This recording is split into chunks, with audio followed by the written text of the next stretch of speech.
और आज भागवत को भूल गए। जब ये सुना तब नारद जी को ध्यान आया, अरे भागवत की महिमा तो सबसे बढ़कर है। तब जाकर नारद जी बोले, अब आप ही हमें कथा सुनाओ। हम एक बात समझ गए महात्माओं, जब तक संतों का संग नहीं करेंगे तब तक दिव्य ज्ञान हृदय में प्रकट नहीं होता। भाग्योदयेन बहुजन्म समार्जितेन सत्संगमं च लभते पुरुषो यदा वै अज्ञान हेतु कृतमोहमदान्धकार नाशं विधाय तदोदयते विवेका। लोग सोचते हैं कि हमारे पास धन आ जाए तो हमारा भाग्योदय हुआ, पद प्रतिष्ठा मिल जाए तो हमारा भाग्योदय हुआ, हमारा बेटा अच्छी नौकरी पर लग गया तो हमारा भाग्योदय हुआ, हमारी बेटी को अच्छा दामाद जवाई मिल गया तो बहुत अच्छा हमारा भाग्योदय हुआ, मान प्रतिष्ठा बड़ी अच्छा भाग्योदय हुआ। किंतु ये भाग्योदय नहीं है। भाग्योदय क्या है? जब अनेकानेक जन्मों के, कल्पों के, युग युगांतरों के, मनवांतरों के पुण्य उदित होते हैं जीव के, तब सत्संग मिलता है, वही सत्संग भाग्योदय है। सत्संगमं च लभते पुरुषो यदा। ये आप हम जो दिव्य हरि चर्चा कर रहे हैं, ये अनेक जन्मों का पुण्य प्रताप है, तभी हरि की चर्चा हो पाती है। ये सत्संग से होता क्या है? बोले अज्ञान हेतु कृतमोहमदान्धकार। अज्ञान के जो मूल हैं क्या? मोह ममता रूपी मद। जो हम संसार में चिपके बैठे हैं ना, ये अज्ञान के कारण हैं, ये हमारे नहीं है। हमारे असली संबंधी श्री नारायण है, महादेव है। तो असली संबंधी को हम भूले बैठे हैं, नकली संबंधियों से संबंध जोड़े बैठे हैं, इसलिए हम दुखी होते हैं। तो ये अज्ञान रूपी जब मोह ममता रूपी मद दूर हो जाता है, हृदय में विवेक ज्ञान जागृत हो जाता है, तब जाकर के हमारा जीवन सफल होता है। ये होगा कब? जब जीवन में सत्संग आता है। बिनु सत्संग विवेक न होई, बिनु सत्संग विवेक न होई। राम कृपा बिनु सुलभ न सोई, राम कृपा बिनु सुलभ न सोई। सठ सुध रही सतसंगति पाई, सठ सुध रहे सत संगति पाई। पारस परस कुधात सुहाई, पारस परस कुधात कुधाई। विधि बस सुजन को संगति परहि, विधि बस सुजन को संगति परहि। फनि मनि सम निज गुण अनुसरहि, फनि मनि सम निज गुण अनुसरहि।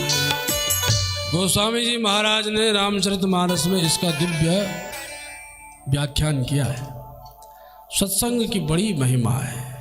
और याद रखो, जो सत्संग विवेक हमें प्रदान करता है, वो सत्संग मात्र, केवल मात्र हरि कृपा से ही प्राप्त होता है, दूसरा कोई साधन नहीं है। आप हम जो बैठे हैं, ये आपका हमारा पुरुषार्थ बिल्कुल नहीं है, ये हरि कृपा का प्रसाद है। प्रभु की कृपा से ही मिलती है। प्रभु की कथा में आना उनकी कृपा से ही होता है। महाराज आपने दिव्य महिमा भागवत की सुनाई, अब आप ही कथा करो, कथावाचक आप। और इनसे बड़ा कथावाचक कौन हो सकता है? जिन्होंने जन्मते ही पिताजी की बात काट करके हरि का मार्ग अपना लिया हो, पिताजी ब्रह्मा जी का श्राप भी अपने ऊपर धारण कर लिया और 5 वर्ष के बौने बन के रह गए, और फिर भी हरि कथा में मस्त रहते हैं। ऐसे महात्मा कहाँ हो सकते हैं? आजकल लोग व्यास भी कब बुलाते हैं कथावाचक वो चाहिए जो देखने में सुंदर हो, वस्त्र भी बढ़िया पहनता हो। और हमने तो यहाँ तक सुना है कि कथावाचक ऐसे भी हैं कि महाराज वो सज धज करके ही आते हैं। तो आजकल वर्तमान में ये स्थिति है कि वक्ता को प्रायः स्वरूप से देखा जाता है कैसा है, और अगर कहीं वक्ता में कोई अंग गड़बड़ा गया हो तो महाराज हम उसको बुलाते ही नहीं, अरे वो दिखने में भी ठीक नहीं है। ऐसा हो जो जरा दिखने भी मोटा तगड़ा हो, थोड़ा बाल भी लंबे हों, लटके झटके खूब मारने वाला हो, तो ऐसा वक्ता खूब जचता है। आजकल बाहरी परिवेश पर विशेष ध्यान दिया जाता है, किंतु वास्तव में वक्ता होना कौन चाहिए? बाहरी परिवेश नहीं, भीतरी परिवेश कैसा है? व्यास मंच को सुशोभित किया है बड़े बड़े दिग्गज महात्माओं ने, चाहे वो अष्टावक्र जैसे 8 अंग से टेढ़े हों या कैसे भी हो। बाहरी परिवेश वक्ता का नहीं देखा जाता, भीतर क्या है।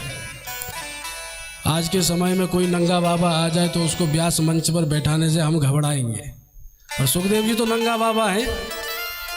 धूल धूसरितांगस्तम, धूल धूसरित होकर के आए हैं, और परीक्षित ने तुरंत सिंहासन पर बिठा दिया, महाराज अब कथा सुनाओ।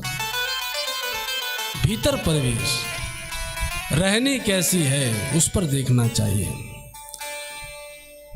संतन की गति रामदास जग से लखी न जाए, बाहर तो संसार सा भीतर उल्टा था। संत बाहर से दिखने में संसारियों के समान साधारण दिखते हैं, पर भीतर में उनकी स्थिति बहुत ऊंची होती है। इसलिए संतों को भीतर के परिवेश से हमें पहचानना चाहिए, बाहरी परिवेश पर नहीं। इसलिए आज तो वर्तमान में बहुत सावधानी की आवश्यकता है। उस समय त्रेता युग में रावण आया कपट वेश धारण करके, आजकल तो हर कोई कपटी बना बैठा है। कौन असली है पहचानना कठिन है। याद रखो, नकली को असली समझ लिया तो भी खतरा है, और असली को नकली समझ लिया तब तो और बड़ा खतरा है। कहीं पता चला असली संत बैठे और आप अपमान करके चले आए तो याद रखना, कुलम समूलम दहती, सारा परिवार पतन की ओर चला जाएगा। ये हम नहीं कह रहे हैं, ऐसा मत सोचना, हम अपनी ओर से कह रहे हैं। रामचरितमानस में प्रताप भानु की कथा आती है। कपटी महात्मा के एक तनु के चक्कर में फंस गया, और ऐसा फंसाया उस कपटी राजा ने प्रताप भानु को कि विविध मृगन कर आमिष राधा, तही महु विप्र मास खलु साधा। स्वयं आया ब्राह्मण का वेश धारण करके और परोसा ब्राह्मणों को मानव मांस, और जब पाने लगे ब्राह्मण देवता तो स्वयं आकाशवाणी कर दी कि जिस भोजन को तुम पा रहे हो इसमें तो नरमांस मिला है।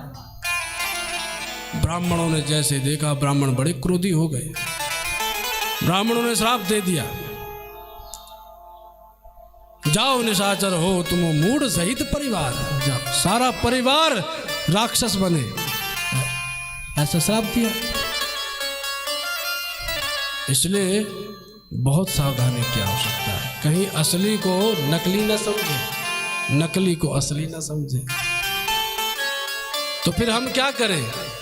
बोले भीतरी परिवेश देखो, वो भीतर से कैसा है, तब जाकर के हमें किसी को व्यास मंच पर बिठाना चाहिए। इस व्यास मंच की शोभा बड़े बड़े महात्मा करपात्री जी महाराज हैं, पूज्य डोंगरे जी महाराज हैं, आज भी वर्तमान में परम पूज्य गुरुदेव हैं, परम पूज्य पिताश्री हैं। हमारे दादाजी कथा तो उतनी नहीं किए उस समय, क्योंकि उस समय गरीबी भी बहुत होती थी, कथा भी बहुत कम होती थी, आचार्य गण भी कम होते थे, पर हमारे पिता दादाजी को सारे श्लोक कंठस्थ होते थे। एक बार हमारे दादाजी आए, ये हम अपनी कथा नहीं सुना रहे, संतों की स्थिति बता रहे हैं। एक बार दादाजी दिल्ली आए और उस समय प्रथम पिताजी की सन्निधि में बैठ करके भागवत शुरू ही किया था। 10वें स्कंद तक तो पहुंच ही गए थे अपने राम, पर दादाजी आए तो दादाजी ने कहा भाई तू कथा कर रहा है। हमने कहा तो बोले जरा सुनाओ 10वें स्कंद, और हमने सुनाना चालू कर दिया। अब भाई हम भी नए जोशीले, भाई जैसे नए विद्यार्थी को जोश होता है हमको भी जोश, हमने भी सुनाना चालू कर दिया कि कथितो वंश विस्तारो भवता सोम सूर्ययो। 10वें स्कंद का प्रारंभ किया तो पहला श्लोक भी बोला, दूसरा श्लोक भी बोला, तीसरा श्लोक भी बोला, और उसके बाद तीसरे श्लोक के बाद हमने पिता महा में समरे मरंजय बोलना शुरू किया। तो जैसे व्याख्या हुई तो दादाजी बोले ठीक है। मैंने कहा दादाजी कुछ त्रुटि तो नहीं रही? बोले तुमने वो वाला श्लोक नहीं कहा कि निवृत्त तरसे रूपगीयमानात् भवौ सदा छोत्र मनोभिरामा। दादाजी को एक एक श्लोक याद थे कि इसके बाद कौन सा श्लोक आता है। तब से हम घबराते भी थे, अब प्यार भी हमें ज्यादा मिलता था पर घबराते भी थे। तो संत भीतर से संतत्व को प्राप्त हो चुके होते हैं, इसलिए बाहरी परिवेश पर किसी वक्ता का हमें ध्यान नहीं करना चाहिए, आवाहन नहीं करना चाहिए, भीतरी परिवेश पर विचार करना चाहिए, भीतर से कैसा है। तो महाराज आप ही कथा करो। तो सनकादिक बोले चलो नारद जी हरिद्वार में कथा करें। हरिद्वार क्यों चुना? क्योंकि हरिद्वार मध्य भूमि है, बद्रीनाथ में रहने वाले संत भी आएंगे, गृहस्थ से भी गृहस्थी चले आएंगे, क्योंकि संत भी ज़्यादा नीचे नहीं उतरते, दिल्ली बम्बई नहीं घूमते, और जो गृहस्थी हैं वो भी बीहड़ जंगलों में कहाँ जाएंगे। आज तो बद्रीनाथ के मुख्य द्वार तक ही रोड चली गई, पर पहले तो ऋषिकेश से ऊपर वो जाता था जो महाप्रयाण के लिए जाता था, रोध होकर के जाता था। देवी जी अपना ध्यान रखना, बचे रहेंगे तो और मिलेंगे, नहीं तो जय सिया राम। और आज तुम बद्रीनाथ में भी कथाएं हो रही हैं प्रतिवर्ष, केदारनाथ में भी चले गए। अब तो हेलीकॉप्टरों का जमाना है, सुबह निकलना है शाम को आ जाना है, ये स्थिति है। हरिद्वार में कथा होगी।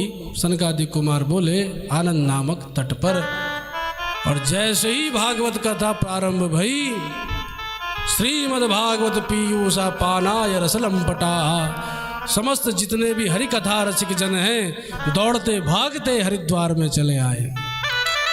भृगुर्वसिष्ठश्च वनश्च गौतम मेधातिथिर्देवल देवरातौ रामस्तथा गाधिसुतश्च साकलौ मृकण्डपुत्रा द्विजपिप्पलादाः योगेश्वरो व्यास पराशरौ च छायाशुकोजा जलिजन्मुख्याः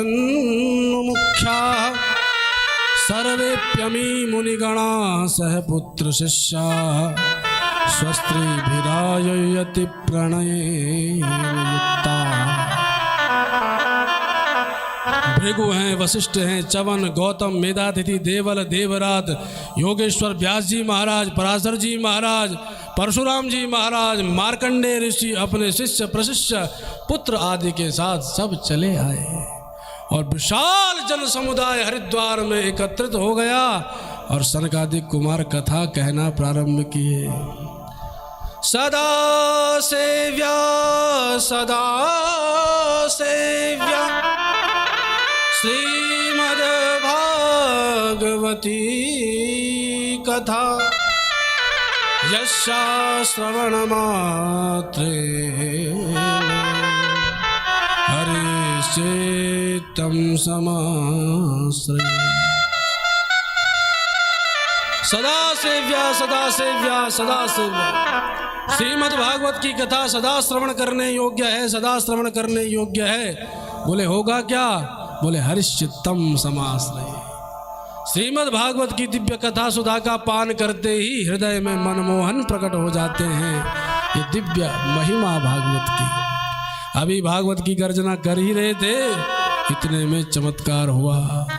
कहाँ हरिद्वार, कहाँ वृंदावन, पर कथा का शुभारंभ होते ही भक्ति सुतौ तौ तरुणो गृहीत्वा प्रेमे करूपा सहसा विनाशी श्री कृष्ण गोविंद हरे मुरारे नाथेति नामानि मुहुर्वदन्। भक्ति महारानी अपने पुत्र ज्ञान वैराग्यों का हाथ पकड़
नारायण वासुदेव श्री कृष्ण नारायण वासुदेव श्री कृष्ण गोविंद हरे वासुदेव हे नाथ नारायण वासुदेव ओ हे नाथ नारायण वासुदेव। जय श्री कृष्ण गोविंद हरे मुरारी हे नाथ नारायण वासुदेव राधे कृष्ण गोविंद हरे मुरारी हे नाथ नारायण वासुदेव। देखिए, जब जब हरि का कीर्तन हो तो मुख से उस कीर्तन को जरूर बोलना चाहिए। ऐसा नहीं कि व्यास जी कीर्तन कर रहे हैं और हम चुपचाप बैठे हुए हैं। कुछ लोग तो सोचते हैं कि हमने व्यास जी को बुलाया है, यही गाएंगे, हम काहे को गाएं।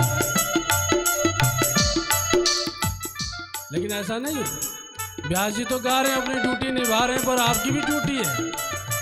और नहीं गाओगे तो क्या होगा? बोले गरुड़ पुराण में गरुड़ जी से स्पष्ट भगवान कहते हैं, जो मेरे संकीर्तन में या मेरी कथाओं में मोह नहीं हिलाता है, कीर्तन नहीं गाता है, वो अगले जन्म में कन्फर्म गूंगा बनता है। अब गूंगा बनना हो तो भैया आपकी इच्छा है, और नहीं बनना हो तो मेरे साथ गाएं। हे नाथ नारायण वासुदेव हे नाथ नारायण वासुदेव हे नाथ नारायण वासुदेव हे नाथ नारायण वासुदेव हे नाथ नारायण वासुदेव ओ हे नाथ नारायण वासुदेव। एक प्रार्थना हरि से क्या? देहांत काले तुम सामने हो, देहांत काले तुम सामने हो, देहांत काले हरि सामने हो, देहांत काले तुम सामने हो, बंसी बजाते मन को रिझाते, बंसी बजाते मन को रिझाते, बंसी बजाते मन को रिझाते, बंसी बजाते मन को रिझाते, गाता यही मैं तन नाथ त्यागू, गाता यही मैं तन नाथ त्यागू। हे नाथ नारायण वासुदेवा, हे नाथ नारायण वासुदेवा।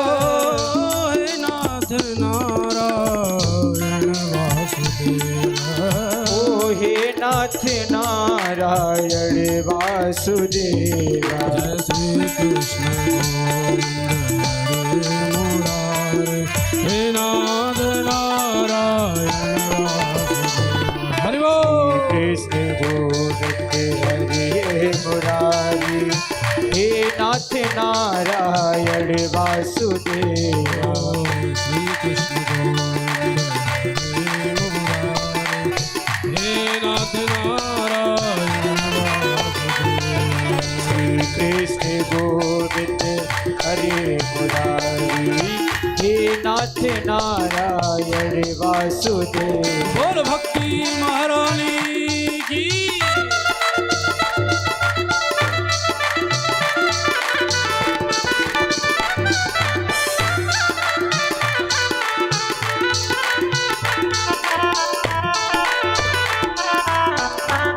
भक्ति महारानी जैसे ही अपने पुत्रों के साथ प्रकट हुई तो सामने देखने लगी।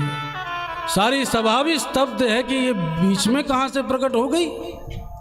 न तो कोई ट्रेन आई, न कोई बस आई, न हवाई जहाज का कोई टिकट था। भक्ति में भागवत का ये चमत्कार है कि जैसे ही आप भागवत की शरण ग्रहण करते हैं तो अतो हरे भागवतस्य सेवना चित्तम समायाति ही वैष्णवाना। भक्ति ज्ञान वैराग्य हृदय में प्रकट हो जाते हैं। इसलिए भागवत जैसा कोई ग्रंथ नहीं है, साक्षात श्री हरि ही वांग्मय रूप में विराजमान है। भक्ति महारानी बोली हम कहाँ बैठे। सनकादि कुमारों ने कहा जितने भी वैष्णव जन हैं निरंतरम वैष्णव मानसानी, उन सबके हृदय में स्थित हो जाओ। भक्ति महारानी ज्ञान वैराग्य का हाथ पकड़ के सबके हृदय भवन में स्थित हो गई और जहाँ भक्ति महारानी स्थापित हुई सबके हृदय में, किसी को न देह की होश न गेह की होश। सब भूल बैठे मेरे बगल में कौन है। याद रखो कथा में आप बैठे हैं, कथा में आप तन्मय तब माने जाएंगे जब बगल में कौन है वो भी हमें पता ना चले। पर हमको तो सब खबर रहती है, कौन आ रहा है, कौन जा रहा है, कौन काला है, कौन गोरा है, कौन छोटा कौन मोटा। पर घर में जाके कोई पूछे कथा सुनी आए, बोले हाँ, तो क्या कथा हुई, बोले वो तो पता नहीं पर आनंद बहुत आयो। तो भाई जब कथा पता ही नहीं तो आनंद किस बात का आया। आनंद तो ये आया कि गुप्ता साहब आ रहे हैं कि बंसल साहब आ रहे हैं, कौन से साहब आ रहे हैं। अब कथा में आने पर भी कथा से वंचित हो गए कि नहीं। कथा में आने पर बहुत सावधान रहना है, कहीं ऐसा ना हो कि आए थे हरि भजन को होटल लगे का पास। बहुत सावधानी की बात। जब सब तन्मय हो गए तो भगवान भी भक्तों से कैसे दूर रहे। तत्क्षण भगवान सबके हृदय में प्रकट हो गए। भक्ति का चमत्कार है। भक्ति होते ही भगवान हृदय में बन जाते हैं। भगवान आए कैसे, तो राम जी बन के नहीं आए। राम जी हमारे सीधे साधे सच्चे देवता, पर श्री कृष्ण बड़े टेढ़े हैं। अब हमारे हृदय में न जाने कितने उपद्रवी आतंकवादी घुसे बैठे हैं, काम क्रोध मद लोभ आदि। इन सब से लोहा लेने के लिए भगवान नारायण श्री कृष्ण रूप में प्रकट हो गए। मानो कृष्णावतार इसीलिए हुआ है, जो इनकी रूप सुधा से घायल हो जाए तो हो जाए, उससे बच जाए तो बंसी तान से घायल हो जाए तो हो जाए, उससे भी बच जाए तो इनकी कथा से इनके चरित्रों से घायल हो जाए तो हो जाए। बोले तब भी ना हो तो भगवान फिर दो दो हाथ करके उसको घायल कर ही देते हैं। ये न केन प्रकारेण भगवान भक्त को अपना बना ही लेते हैं। इसीलिए कृष्ण रूप में भगवान सबके